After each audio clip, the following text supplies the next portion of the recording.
The writing was in a system of hieroglyphics unknown to me and unlike anything I'd ever seen in books,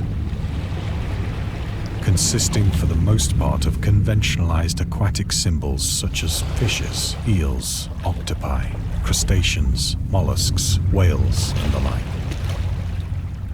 Several characters obviously represented marine things which are unknown to the modern world, but whose decomposing forms I had observed on the ocean-risen plain. It was the pictorial carving, however, that did most to hold me spellbound.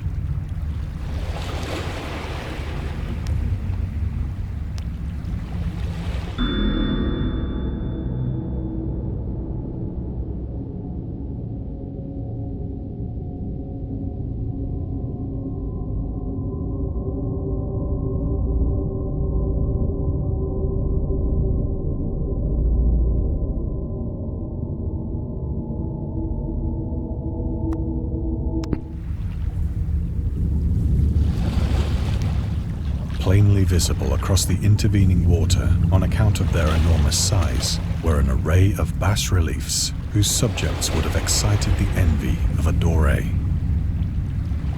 I think that these things were supposed to depict men, at least a certain sort of men, though the creatures were shown disporting like fishes in the waters of some marine grotto, or paying homage at some monolithic shrine which appeared to be under the waves as well. Of their faces and forms I dare not speak in detail, for the mere remembrance makes me grow faint. Grotesque beyond the imagination of a Poe or a Bulwer, they were damnably human in general outline, despite webbed hands and feet, shockingly wide and flabby lips, glassy, bulging eyes, and other features less pleasant to recall. Curiously enough, they seem to have been chiseled badly out of proportion with their scenic background. For one of the creatures was shown in the act of killing a whale, represented as but little larger than himself. I remarked, as I say, their grotesqueness and strange size, but in a moment decided that they were merely the imaginary gods of some primitive fishing or seafaring tribe. Some tribe whose last descendant had perished eras before the first ancestor of the Piltdown or Neanderthal man was born.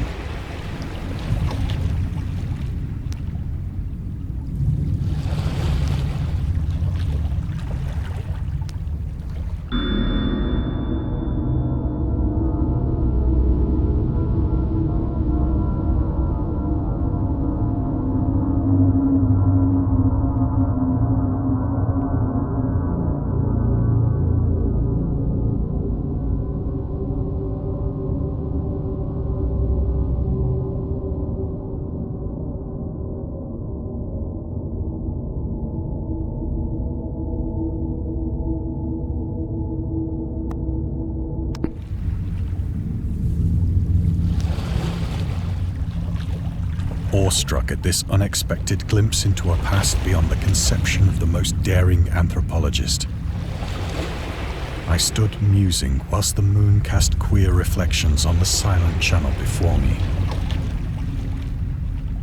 Then, suddenly, I saw it. With only a slight churning to mark its rise to the surface, the thing slid into view above the dark waters.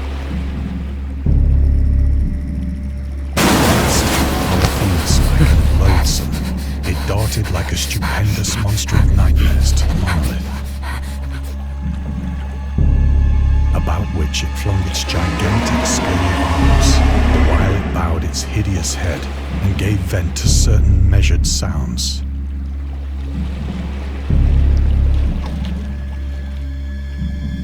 I think I went mad then.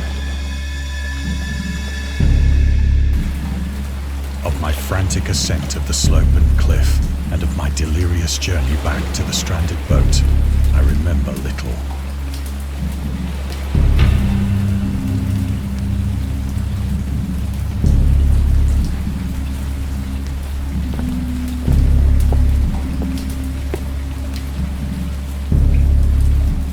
I sang a great deal and laughed oddly when I was unable to sing.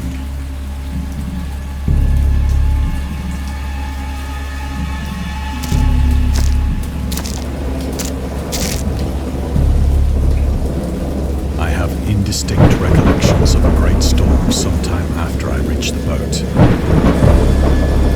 At any rate, I know that I heard pearls of thunder and other tones which nature utters only in her wildest moods.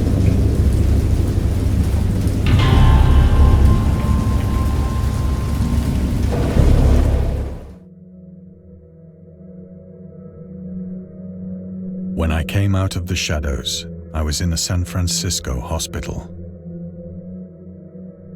Brought thither by the captain of the American ship which had picked up my boat in mid-ocean. In my delirium, I had said much, but found that my words had been given scant attention. Of any land upheaval in the Pacific, my rescuers knew nothing. Nor did I deem it necessary to insist upon a thing which I knew they could not believe.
Once I sought out a celebrated ethnologist and amused him with peculiar questions regarding the ancient Philistine legend of Dagon, the fish god.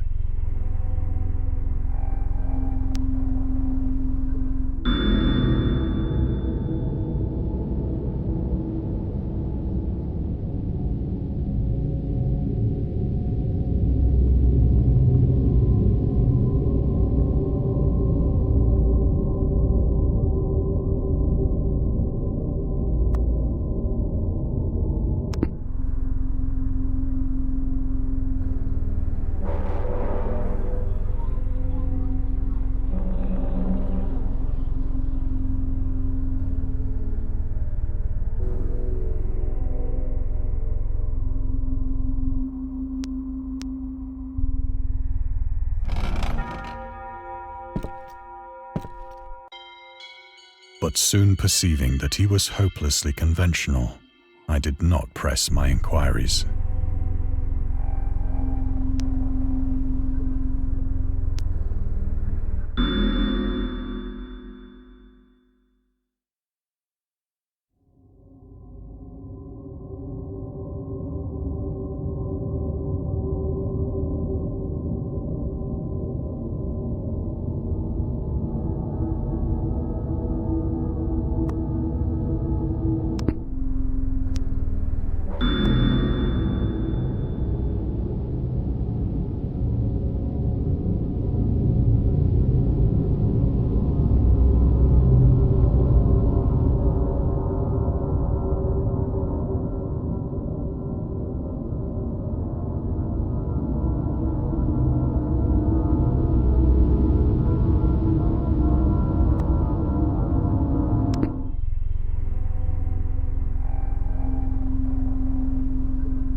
It is at night, especially when the moon is gibbous and waning, that I see the thing. I tried morphine,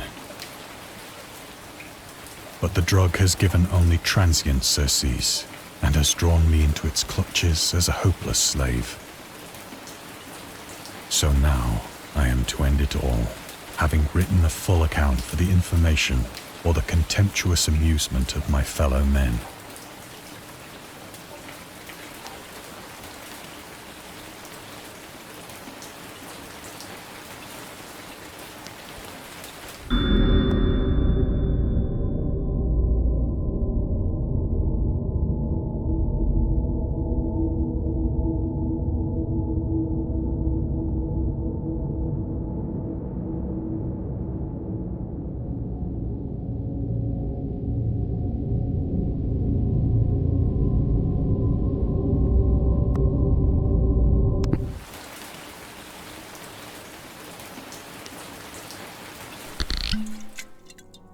Often, I ask myself if it could not all have been a pure phantasm.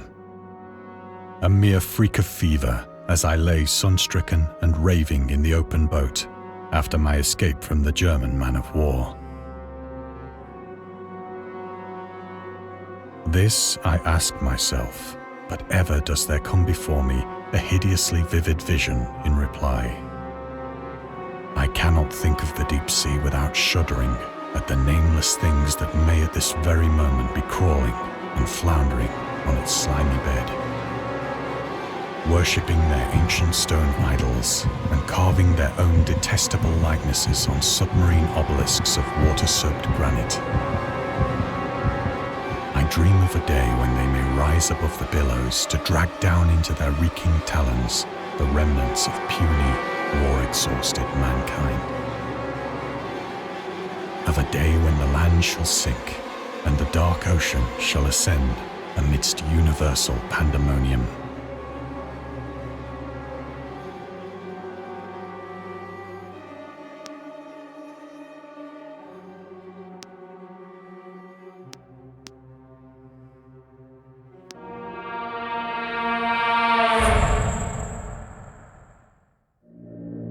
The end is near.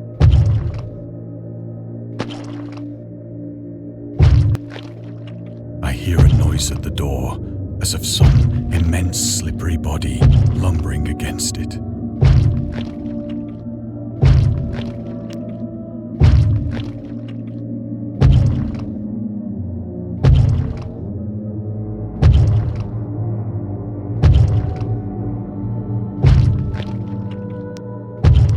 It shall not find me.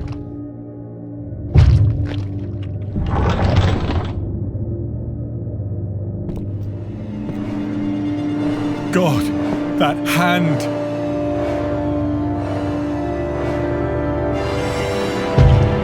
The window! The window!